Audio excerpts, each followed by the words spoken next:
Dans la vie, quand quelqu'un vous touche de manière inappropriée, vous lui dites pour une première fois d'arrêter de le faire, sinon il y aura des conséquences. La personne ose le faire une seconde fois. Vous ne réagissez pas. Qu'est-ce qui se passe ensuite? Une personne vous touche à la main, par exemple, touche votre maman à la main. Vous lui dites, monsieur, ne faites plus ça. Si vous osez le faire, je réagirai de manière farouche et brutale. Et vous n'en serez pas ravi. La personne refait une seconde fois et touche votre maman à l'avant-bras. Que faites-vous? Vous réagissez généreusement avec beaucoup d'amitié puisque vous êtes croyant en disant « Je suis croyant, je suis quelqu'un de bien. Je ne voudrais pas faire du mal, lui accorder une nouvelle chance de repentance. Peut-être qu'il me comprendra cette fois-là. » Vous lui dites encore une seconde fois « Ne faites pas ça. Si vous touchez ma mère encore une fois à son avant-bras, je vous casserai la mâchoire. » Monsieur touche l'épaule. Vous ne faites absolument rien. Qu'est-ce qui arrive après? À quoi vous attendez-vous après? La prochaine occasion, certainement, la personne sera en train d'asphyxier votre maman, même en votre présence. Pourquoi? Parce qu'il a compris une chose. Il a fait à 2 reprises des choses que vous avez interdites. Et votre réaction a été nulle. C'est-à-dire pour lui, vous êtes une personne nulle. Vous n'êtes pas derrière votre parole. Et c'est ainsi qu'on perd le respect dans beaucoup d'instants. C'est des situations. La Russie vient de perdre une personne très importante.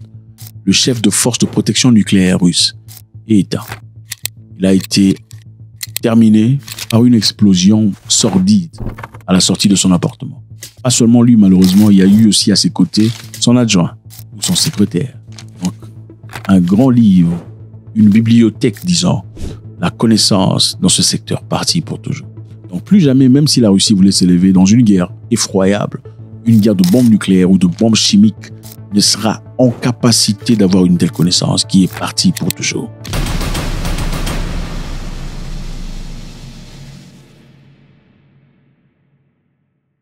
Salut à tous, c'est toujours avec beaucoup de plaisir. Merci infiniment de faire votre arrêt ici.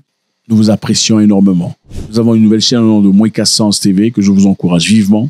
Allez vous y abonner, les vidéos sont différentes. C'est toujours pour la bonne cause. Vous savez, nous savons que beaucoup parmi vous êtes venus ici pour le développement personnel, que nous apprécions beaucoup. Certains sont là pour la motivation, d'autres sont venus pour la géopolitique. Là-bas, sur Moïkassens TV, vous serez redirigé directement sur vos points d'intérêt, sans difficulté, sans essentiellement vous perdre. Jetez un coup d'œil, cliquez là-dessus, abonnez-vous, laissez un commentaire pour que la chaîne soit renvoyée à plusieurs personnes comme vous.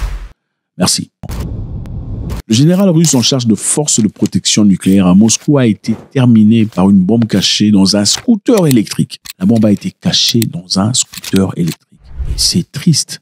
Pas seulement triste, c'est aussi effroyable. Ça fait peur. Enquête, un engin explosif a été posé sur l'avenue Riazansky à Moscou, à côté de l'entrée d'un immeuble résidentiel.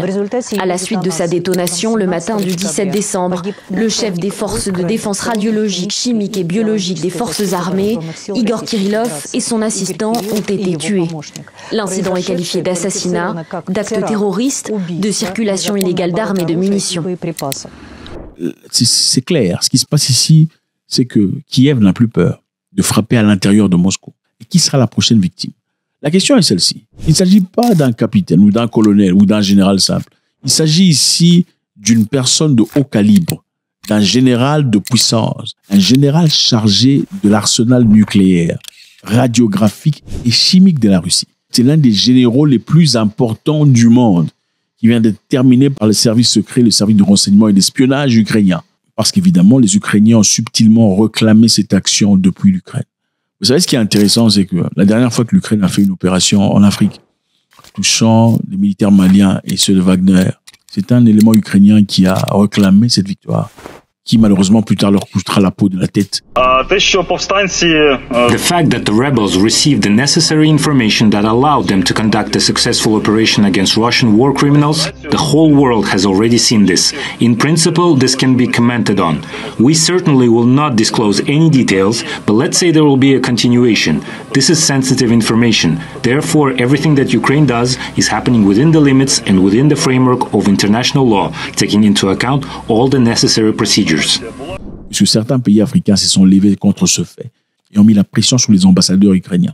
C'était une perte pour l'Ukraine. Dans une situation, il a fallu se justifier, disant ce n'était pas nous, tout le bazar. Mais après avoir dit ouvertement sur vidéo, c'était grâce à nous, c'est notre service d'intelligence qui a octroyé les éléments nécessaires pour effectuer cette frappe. Dans cette occasion où le général russe a été pris, a été fini, carrément, Évidemment, les Ukrainiens ont aussi réclamé, parce que voilà, chaque victoire se célèbre. C'est la célébration qui a aussi pointé du doigt. Même si, évidemment, sans cette célébration, on aurait certainement pensé que c'était l'Ukraine qui a régi ou organisé cette action. Vladimir Poutine promet de frapper très fort en rétaliation. Frapper très fort en réponse à ce fait.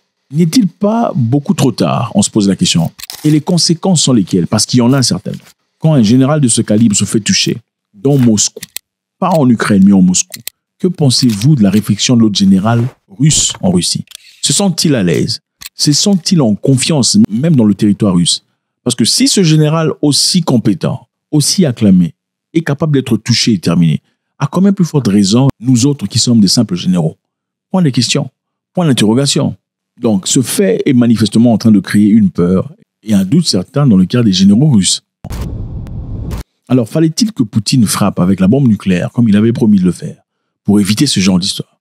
Parce que certainement, s'il l'avait fait, les Ukrainiens n'auraient pas eu le courage d'effectuer ces actions qu'ils sont en train de faire. Mais puisque Poutine a choisi de ne pas frapper avec une bombe nucléaire, voilà pourquoi les Ukrainiens ont le courage d'aller frapper en retour, en rétaliation. C'est-à-dire, avait-il tort de ne pas frapper avec une bombe nucléaire et ne pas prendre les vies des innocents? Le général a été ciblé parce qu'il a à plusieurs reprises accusé l'Ukraine de vouloir déployer des armes chimiques contre la Russie. Selon certaines investigations dans le passé, l'Ukraine hébergerait quelques laboratoires P4, des laboratoires très dangereux, des laboratoires avec des éléments extrêmement toxiques. Donc, avec ces laboratoires et une certaine combinaison, on peut facilement créer des explosifs à caractéristiques chimiques et biologiques.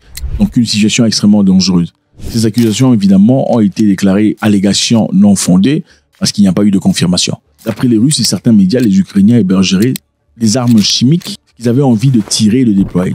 Après avoir tiré l'arme chimique, que beaucoup de personnes soient tombées, ils auraient accusé la Russie de l'avoir effectuée. Et puisque la Russie avait déjoué cette histoire, d'après les Russes, l'Ukraine a placé le lieutenant-général Igor Kirillov dans leur ligne de mire.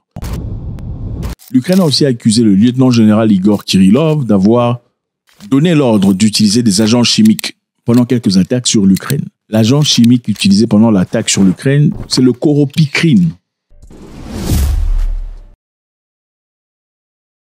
Le choropicrine est un agent chimique de guerre utilisé comme gaz toxique pendant la Première Guerre mondiale et stocké pendant la Deuxième Guerre mondiale. Il a également été utilisé comme agent anti-émeute. Ce choropicrine, en réalité, n'est pas mortel, mais ça peut provoquer des irritations et des douleurs incroyables dans les yeux et dans les poumons. On a accusé ce général d'avoir ordonné d'utiliser ces armes chimiques contre les Ukrainiens. Alors les Ukrainiens ont trouvé que cet homme était une cible évidente, une cible acceptable pour eux. Maintenant, ce général et son adjoint ne sont plus. Ils laissent manifestement une vide incroyable dans l'armée russe. Faites-moi savoir ce que vous en pensez, c'est toujours avec beaucoup de plaisir. Que fera Vladimir Poutine, d'après vous, pour changer la donne? Tout le monde se bat maintenant. L'objectif est simple. On sait que Donald Trump sera au pouvoir dans quelques semaines. Alors chacun essaie de faire de son mieux pour gagner du terrain. Parce qu'en fin de compte, à l'arrivée de Trump, il y aura négociation. Mais les Ukrainiens essaient de gagner du terrain autant que les Russes, aussi que possible. En attendant, il y a de vies qui s'éteignent. God bless.